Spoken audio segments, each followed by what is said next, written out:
first came to Speakeasy, when we talked about what went before us, it's interesting to think about that, because today we're talking about what comes from within us. We talk about our vision, and then we go inward toward our vision. And one of the first ministers that I ever studied with, Will took me to this church called Agape in California. It was Reverend Beckwith, and Reverend Beckwith used to always say, when you go within, you never go without. And I remember that the concepts that he was sharing from his pulpit were mind-boggling to me. And I would sit there, and they literally had a tissue ministry where they would walk around with tissues for people like me who were like, really? That's true? I thought it was true, but nobody ever told me it was true. I am good and beautiful and holy. And it was like mind-boggling. Because the thing that took me to this church, and I'm going off course right now, but the thing that took me to that church, Agape, was that one Sunday morning, Will and I sat in my church, which was the Catholic church at the time. And I loved my church. And I was, out of a divorce for a year. I had stopped dating for a year. And then Will and I had begun to get together. And he was the first man that I dated. And I was so nervous, and I was so scattered. I didn't know who I really was. I hadn't gotten that message from God yet that, remember you're good, beautiful, and holy. And I sat in this church, and from the pulpit, Owen sat between us, my son. And the priest said from the pulpit, it happened to be National Marriage Day. And so it was all about marriages. And they said, stand up if you're married. And we couldn't stand up because we weren't married, we were just dating. But all the hairy eyeballs descended on us like, what's going on over there? They have a kid, why aren't they standing up? And I just felt this like folding in on myself. And then the priest said from the pulpit, if you marry a divorced woman, you make of her a harlot. And I remember that just sank me. And I recognized that could no longer be the truth for me. I couldn't be in a house where I had two choices of impeccability and virginity or whore. That's what was on the menu. And I just had to find a bigger breadth between holy and whore. There just had to be more roles for me to play in my church. You know what I mean? And so I come from that to here, and I still come from that to here, and so in order for me to make that breath of space for me, I have to make that breath of space for you in whatever ways that you struggle with your own limitations or broken definitions of yourself. So, Reverend Beckwith gave me that, He was such a wonderful gift to be under his nose at that time of my life and to become into my awakening in regards to spirituality. So we come here together on Sunday morning to get that same message. I'm an extension of that message from him. We come here to be reminded of our oneness, of our innocence, of our magnificence, and to remember that this is the truth for all of us. And that's why it feels good when we get up on a snowy Sunday morning and we trudge our way through the winter to get to this warm place of truth, and we say when we come together, wow, that felt so good. What we heard today in conversation, that felt so good, and it felt like it felt like a breath of expansion. And it's what Oprah coined with the aha moment, a deeper breath, a greater knowing, a closer to the bone of who we are and who we're here to be. And when we get right down to it, that's love. No matter what you call it, that's love. And I'm one in that love, and you're one in that love, and they're one in that love. We are love. That's all that's happening. And we say here that love is our religion, because no matter what we care to call our God, we know that God is not a being, but a state of being. And that state of being is love. Like, we know that. We've said yes to that already. We've said, it doesn't matter if you call it, Buddha or Krishna or Christ or Mother Mary. We're here for the love. Underneath the sounds and symbols, the stories, there is that deep river of God. That's what we're here for. And when we talk about the intuition, the third eye, that's what we're turning into and turning onto, is that, and thank you for singing that song, Kathy. That was magnificent. Wake yourself up to that air of that goodness that's there for you. And that state of being is not something that we have to earn or activate. We only need to awaken to it. As spiritual beings, we are each spiritual beings having a human experience. And the problem comes in is that we equate ourselves with the human experience as opposed to the spiritual being. And we start to figure out how we're going to get God's love from these limited 5 senses. And we pull it in with pills and prayers and people and all kinds of things. And it's like, dude, you got it already. You don't have to reach for it. You are it, you know? So we're all of it. We're all equally it, available. We are the sonship of this one love, the daughtership of this one love. And all we need to do is to lay open to that, you know, which seems like actually a big job, because why aren't we doing that? Because we have some resistances. The body does a good job of convincing us that we're all separate. You know, that we're all separate people having separate experiences. But I have always said, and I'll say again today, that there's no smoking section on the plane, there's no pissing section on the pool, and there's no separate section in God. You know, there's no VIP or second class in God. We are each equally part of the great mosaic of God. Listen, I say it on the phone, I'm going to say it here. I don't mince my words. If there's no pissing section in the pool, then you are responsible for what you bring to the party, you know? And what you do actually affects everyone, you know? And so taking responsibility for that. If you pour in fear, then we'll all be living in the toxicity of your fear. Stop it. We don't want it. We want love, love and only love. That's what we came for. And what's true for one of us is true for all of us, you know? Jesus said that. Jesus said, "This and greater things shall you do." And that's a really beautiful thing to contemplate. This and greater things shall you do. Who says that? Which one of your friends says to you, "I'm great, but you're going to do greater"? Who says that? That's an audacious friend to have. You know, I'm pretty good, but you're going to do even greater than me. How holy is that? How awesome is that? How immaculate is that? How powerful is that? What kind of church tells you that? You know, this is pretty good right here, but you, my son, you, my daughter, you have greatness within you. You were born and bred for greatness. I mean, how come we don't hear that enough? How come we don't say that enough to each other? So now's the time that we get to wake up to that. You know, Jesus was saying, "I got this, but you got it too." You know, that we are each equally heir to this holiness. A Course in Miracles says this beautiful affirmation: "There is nothing my holiness cannot do."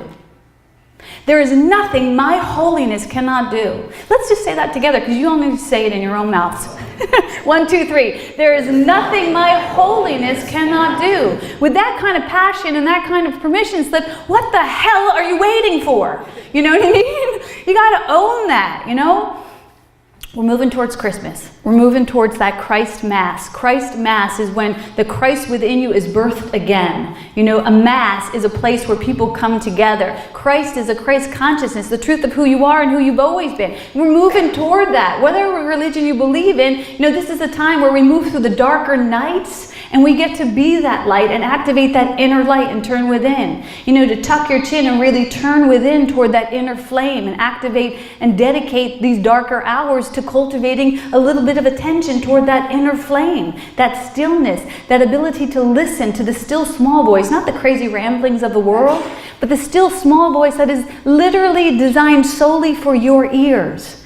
And it whispers to you of your magnificence. And so we're going to take time, you know, during this silent time, oh holy night, oh silent night, where we travel in a bit of solitude. When we go to the inner eye, we're not going with each other. We got to go alone. We got to turn within and go alone. And that's why sometimes it scares us, because we're like, I don't want to go alone, you know? But just know you're never alone. Your Holy Spirit, your angels, your saints, they all go before you and they cheer when you turn within. They're like, yay, she's arriving. She's coming to the party.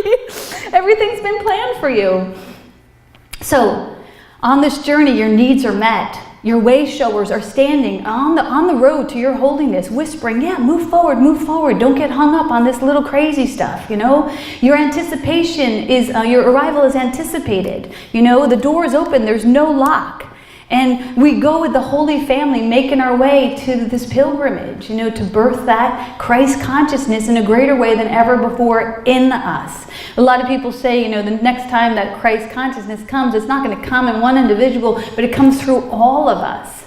And that's the truth for me today. So we have 12 days. Get on it. We have not 12 days. We have 14 days to make the journey. And to literally turn within and say, what have I been birthed for? What am I doing here? You know, what am I birthing? What am I called to birth this year? From this place of immaculate conception, which means I'm going to get out of the way. I'm going to get myself out of the way so I can conceive the immaculate ideas of God and bring them forward. What northern star is dazzling you and calling you forth and whispering to you of your own magnificence and your own innocence? What is that? We talked when we got started here on this series, the Chakra series, about that lotus rising, you know, and she rises to this place of impeccability, this beautiful place where we go, wow, she came through all that garbage in the family and all that garbage of that sexuality when they would and wouldn't let her in churches, and she did this and that and other thing. All of those stories that we hold within us. And then, oh, the fire in the belly, it was snuffed out, it was brightened, it was burned, it was all this stuff through the heart that's been broken 1,000,002 times. All that lotus is rising within us, all the way through all of that muck and mire to the place where we get to find our own voice and speak our own truth, that powerful place, and then it comes up to the third eye. That's Holy Communion. That's Holy Communion for you and your divine. We prepare ourselves to be received in that way as God meeting God, as namaste. And that doesn't happen in this church, that happens in this church. You are a temple. You are a temple for this truth. And this is how we prepare for Christmas. So, you know, thank you.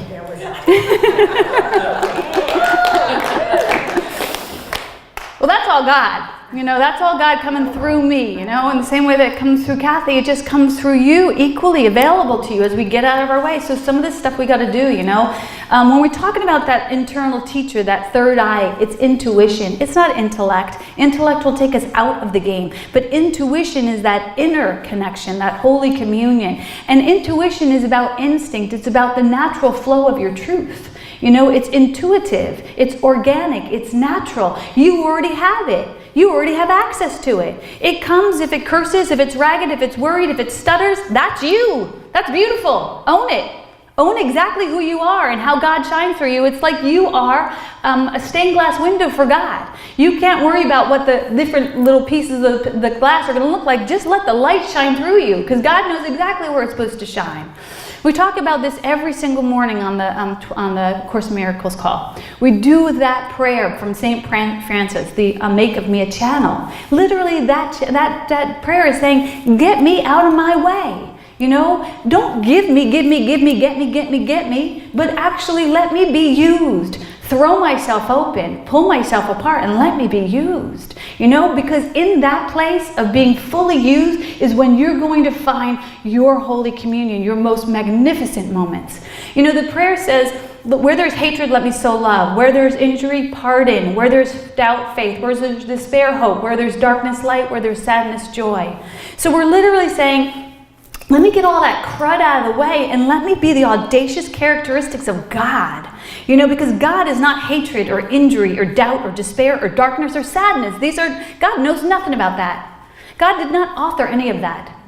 You know, this is not of God. What God is a peace. God is beauty. God is love. God is pardon. God is hope. God is light. God is joy. So turn that light on and recognize that lives within you. And if you're really ready, say, yeah, let me be that. Let me sow God. It says, where there's hatred, let me sow love. Let me sow God into this weary world.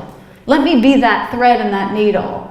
Let me be that. However you deem is the best way for me to be it. God uses me to speak. God uses Kathy to sing. God uses Rachel to create amazing yoga pants. We need our yoga pants back. And to mother, I could go down the line and just demonstrate how God uses you. Ray, you know, taking care of these beautiful animals. You know, all of us having our beautiful ministries. This is divine. This is the divine appointment that you came to fulfill. So we want to be open and available to it. And to be a channel, we're not responsible for the water of God, okay? The channel doesn't direct the water or supply the water. The water carves the channel. You get it? The water's not responsible, the channel's not responsible for the water or how to direct the water. The water carves the channel. Your life will carve you in the most perfect way to be used for the optimal good of all. Get that. Get that. You know, it's easy for us to think, I'm going to make this happen, but you know, it's more effortless if we just say, look, carve me, carve out my good. So for us to stay in the easy relationship with the divine flowing through us, we have to remember we don't chase the great ideas of God. We don't chase the water. We don't hold up the great ideas of the water of God. We don't hold back the water of God. We don't measure the water of God. We don't direct the water of God, and we do not judge the water of God. We just let it baptize us and carve us out in the way that's most optimal. You know? So let's give up, you know, trying to get something and move into letting ourselves be carved by God's holy water. And then as we do that, we'll get to see that right now is so holy. Like right now, you've been ordained for this moment right now.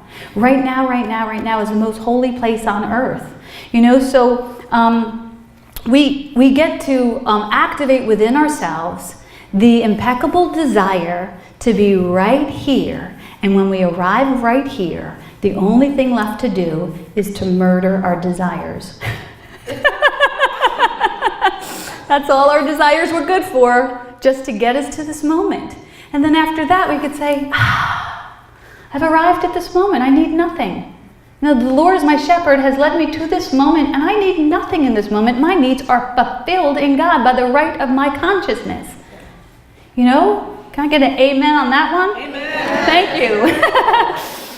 So, but again, now the resistance to this moment is intimacy, our fear of intimacy, of going within to ourselves and being really with you, recognizing ourselves as good and beautiful and holy, and recognizing you as good and beautiful and holy, because you know what? You pissed me off. You did that wrong. You didn't do it the way I was supposed to be done, and you held back, and you know, held off, and all these other crucifixions that I have for you, instead of saying, that was perfect. Kathy said that to me this morning. This is perfect.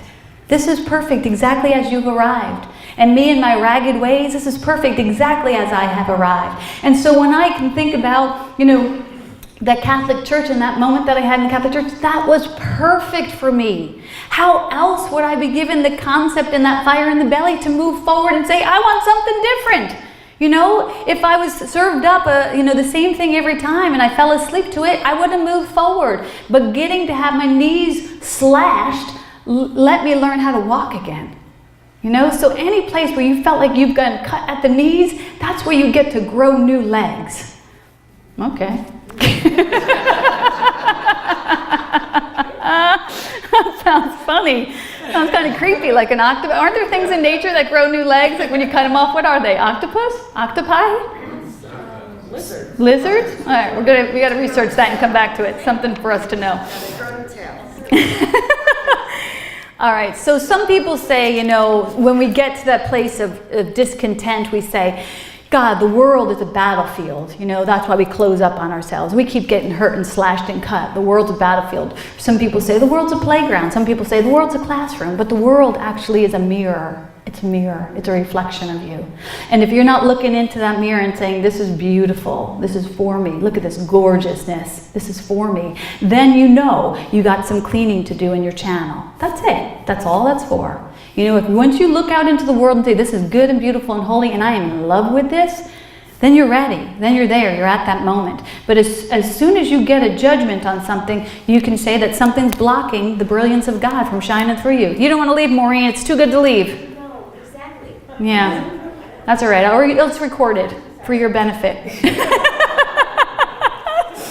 So, when we say, to let go of that and to move into the intuition, the inner voice that speaks to you and through you for all. The inner voice speaks in you and through you for all. So it's not just about you, it's for everyone.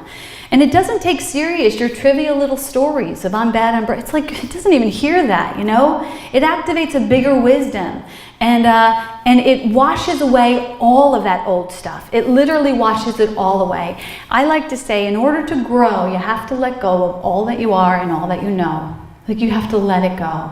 We're so bad at letting go. We do it in 3 ways: death, destruction, or divorce. You know, when today we get to have like a clearing, a holy communion, a holy baptism, just clear all that away. You know, let go of that story about the yoga pants company. Just start another one, grow new legs. You've got 1 billion new legs in you. You know what I'm saying? I'm using it as an example, but that's the truth for all of us.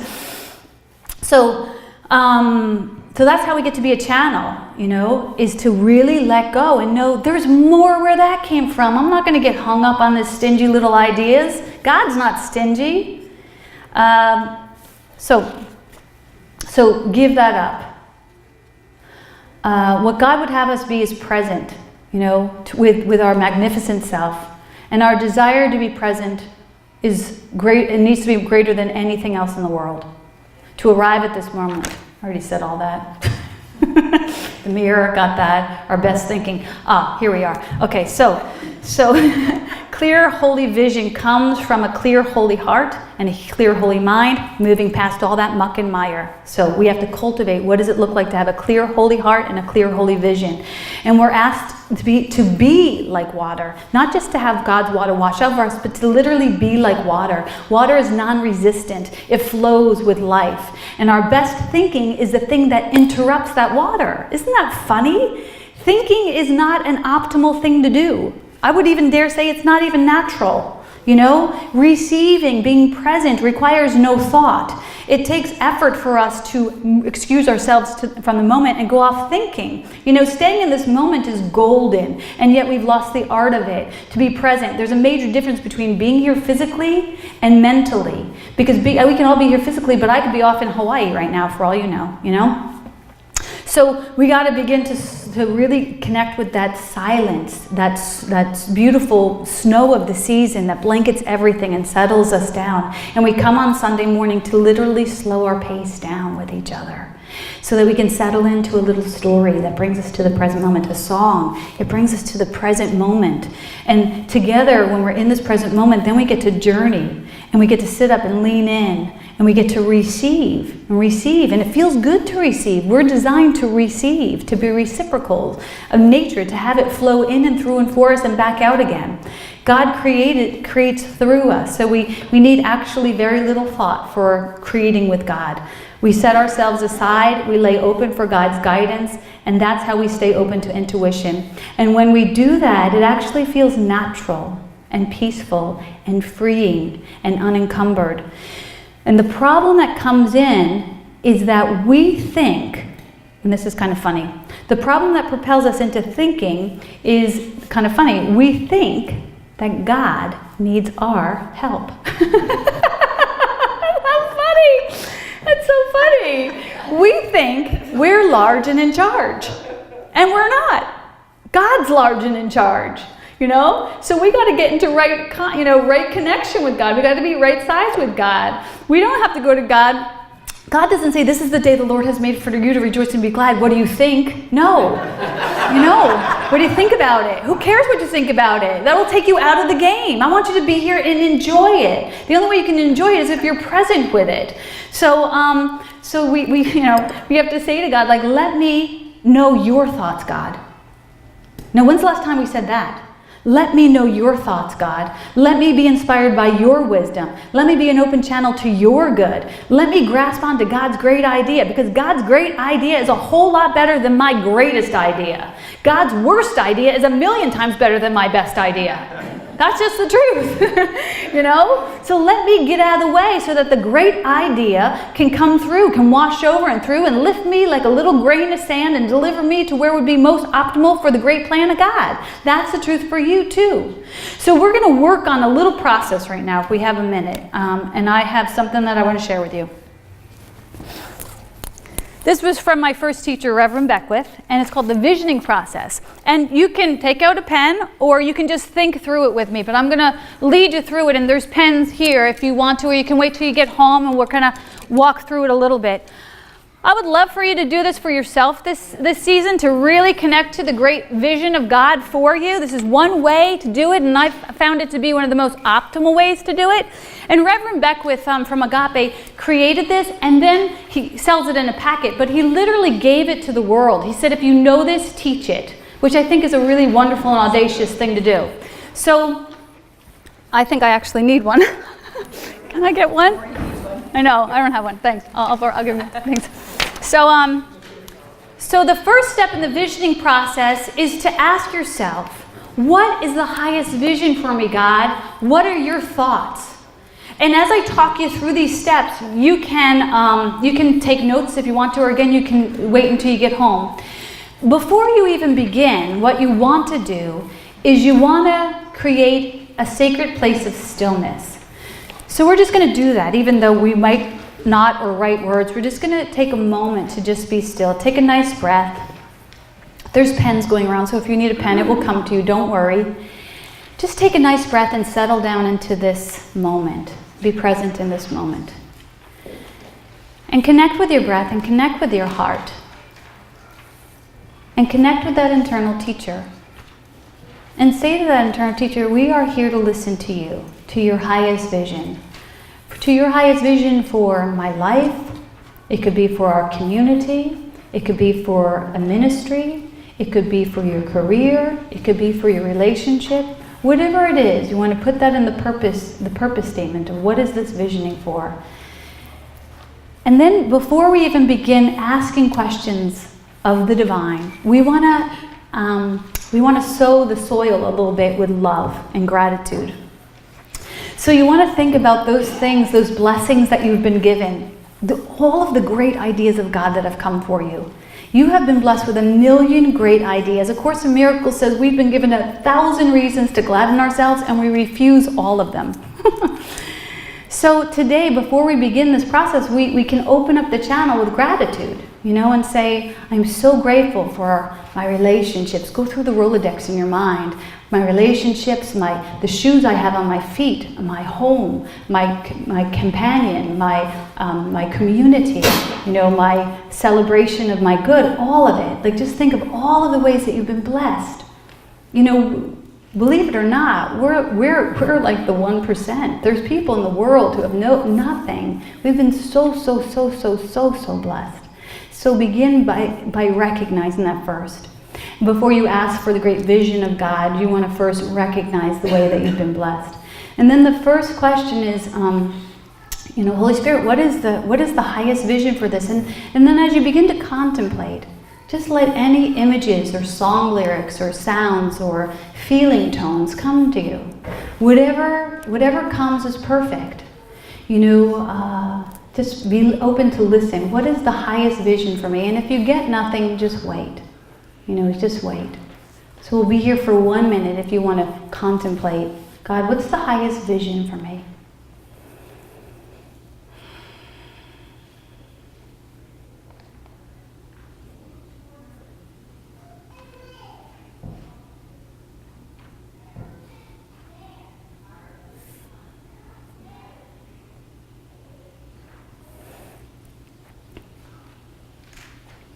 And then the next step is, God, Holy Spirit, Divine Teacher, whatever you choose to call your inner wisdom, what do I need to let go of in order to fully step into this vision?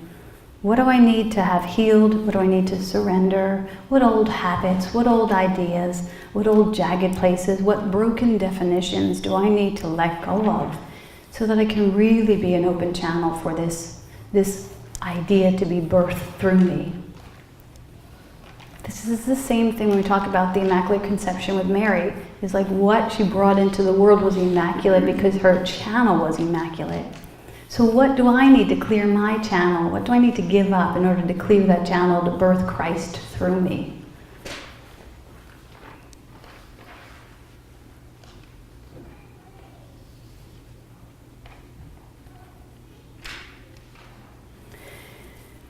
And then the next question is, what do I need to embrace in a bolder way than ever before? What do I need to embody? What do I need to empower within myself so I can really show up on point and on fire for this greater good that wants to be birthed through me?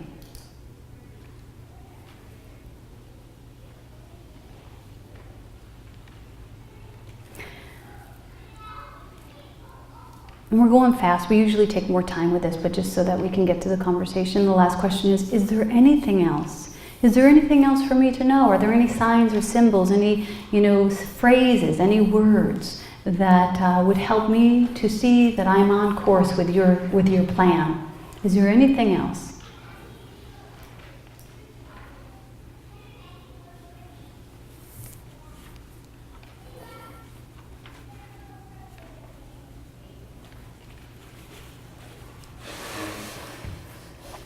Sometimes in this vision I ask this other question, what resources do I already have available to me to support this vision?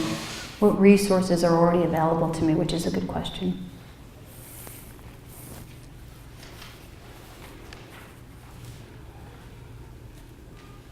So we give thanks for this intuition, this Holy Communion, this time that we settle down to listen. This is just a little appetizer to the depth that you can go with in this process. I just wanted to give you the tools of it.